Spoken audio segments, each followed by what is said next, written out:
ನಮಸ್ಕಾರ ಮಿನಿ ವ್ಲಾಗ್ಗೆ ನೋಡಿ ನಾವು ಸಾರಿ ಶಾಪಿಂಗೋಸ್ಕರ ಮಾರ್ಕೆಟ್ಗೆ ಬಂದಿದ್ದೀವಿ. ಅದು ಕ್ರಿಸ್ಮಸ್ ಶಾಪಿಂಗ್. ಸೊ ಫೈನಲ್ ಆಗಿ ನಾನು 2 ಸಾರೀಸ್ನ ಸೆಲೆಕ್ಟ್ ಮಾಡ್ಕೊಂಡಿದ್ದೆ. ಅದರಲ್ಲಿ ಯಾವುದು ಚೆನ್ನಾಗಿ ಕಾಣಿಸುತ್ತೋ ಅಂತ ಹೇಳ್ಬಿಟ್ಟು ಟ್ರಯಲ್ ಮಾಡಿ ನೋಡ್ತಾ ಇದ್ದೀನಿ. ನನಗನ್ಸಿದ ಪ್ರಕಾರ ಎರಡೂ ಚೆನ್ನಾಗಿ ಕಾಣಿಸ್ತಾ ಇದೆ. ಅದೇ ಥರ ರಾಣಿ ಸಹ ಸಾರಿ ತೊಗೊಂಡ್ಳು. ಹೆಣ್ಣಿಗೆ ಎಷ್ಟು ಬಟ್ಟೆ ಇದ್ರೂ ಎಷ್ಟು ಏನಿದ್ರೂ ಸಾರಿನೇ ಅಂದ ಚಂದ ಅಂತಲೇ ಹೇಳ್ಬೋದು. ಸಾರಿಗಿರೋ ವ್ಯಾಲ್ಯೂ ಯಾವುದಕ್ಕೂ ಇಲ್ಲ ಬೇರೆ ಬಟ್ಟೆಗೆ. ಅದಾದಮೇಲೆ ಸಾರಿ ತೊಗೊಂಡು ಬಿಲ್ ಮಾಡಿಸಿ ಹ್ಯಾಪಿಯಾಗಿ ಹೊರಗಡೆ ಬಂದ್ವಿ. ಖುಷಿನೇ ಬೇರೆ ಇತ್ತು ಅಂತ ಹೇಳ್ಬೋದು.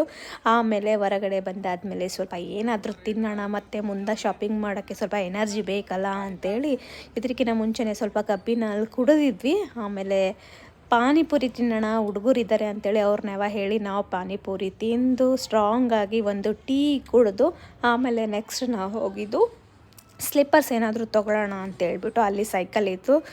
ಅದನ್ನು ಹತ್ಬಿಟ್ಟು ನನ್ನ ಚೈಲ್ಡ್ಹುಡ್ ಮೆಮೊರಿ ತಿರ್ಗಾ ಬಂತು. ಅದಾದಮೇಲೆ ರಾಣಿಗೇನು ಡ್ರೆಸ್ ಬೇಕು ಅಂತ ಅಂತಿದ್ಲು. ಅಲ್ಲಿ ಇಷ್ಟ ಆಗಿಲ್ಲ. ಮತ್ತು ಚಪ್ಪಲ್ಗೋಸ್ಕರ ಮತ್ತೆ ಇನ್ನೊಂದು ಶಾಪಿಗೆ ಬಂದ್ವಿ. ಅಲ್ಲಿ ಸಹ ಅವಳಿಗೆ ಇಷ್ಟ ಆಗಿಲ್ಲ. ಕುಂತು ಬೇಸರ ಬಂತು.